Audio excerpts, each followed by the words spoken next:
Suas axilas têm um odor forte e difícil de tratar? Isso te incomoda? Eu sou Pedro Colli, médico dermatologista, e vamos conversar sobre a bromidrose.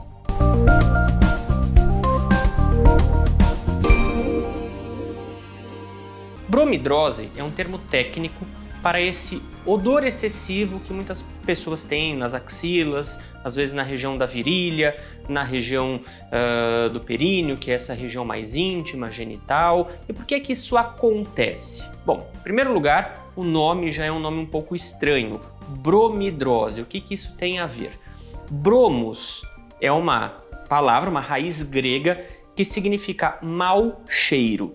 Bromidrose significa a transpiração, hidrose, com mau cheiro, bromidrose.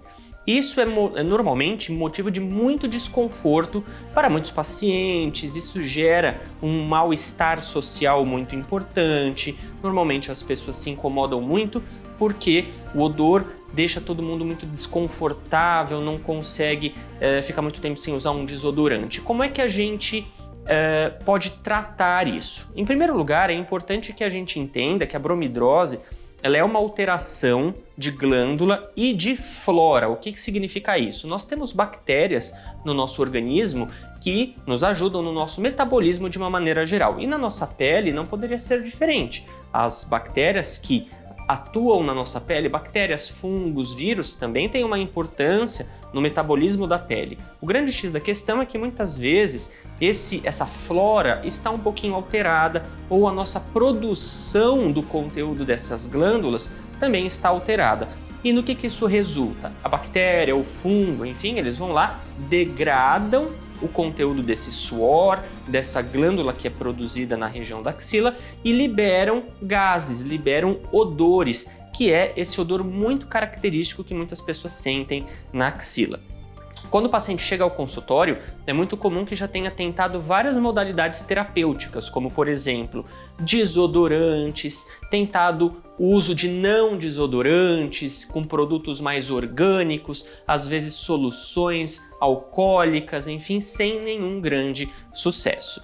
É importante a gente entender que a bromidrose também precisa ser tratada, muitas vezes, de dentro para fora. Existem algumas pessoas que têm uma propensão maior a ter o odor na axila, como, por exemplo, pessoas com peso corporal acima do ideal, com um IMC, com índice de massa corporal aumentado, pessoas obesas, pessoas que utilizam alguns medicamentos específicos ou que possuem um estilo de vida não muito regrado, como o tabagismo, que consomem, ou por exemplo, que consomem muito carboidrato, muitas gorduras, isso também altera a secreção das nossas glândulas. É importante a gente citar também que essas glândulas não são as nossas glândulas de suor. É diferente a bromidrose, que é o cheiro excessivo, da hiperidrose, que inclusive nós já conversamos no canal uma vez, que é a transpiração excessiva.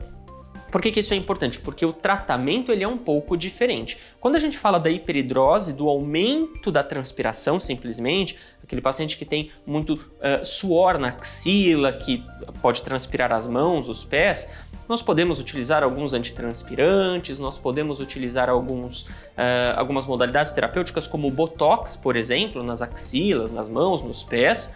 Já na bromidrose, o tratamento ele é um pouco diferente. Claro, quando a gente transpira demais, também pode ocorrer um aumento do odor, isso é muito comum na maior parte das pessoas, mas não de uma maneira tão excessiva. Então, somente o bloqueio da transpiração não é suficiente na maior parte das vezes para controle da bromidrose.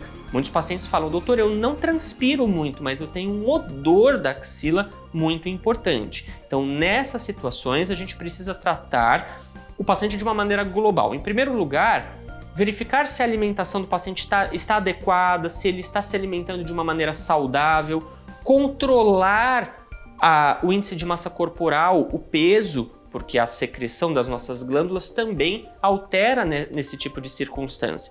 Verificar se existem alguns medicamentos envolvidos e, principalmente, tratar a bromidrose de uma maneira adequada. Existem alguns medicamentos, tanto por via oral quanto medicamentos tópicos, ou seja, medicamentos de aplicar diariamente, que conseguem controlar essa flora, ou seja, essa quantidade de bactérias e fungos que existem na nossa pele. Claro que esse controle tem que ser de uma maneira organizada, não pode ser feito pelo próprio paciente, porque a gente também precisa desses micro-organismos para que o nosso corpo possa evoluir de uma maneira adequada. Se você tem alguma dúvida, não deixe de mandar mensagens e não deixe de curtir e compartilhar os nossos vídeos. Até a próxima!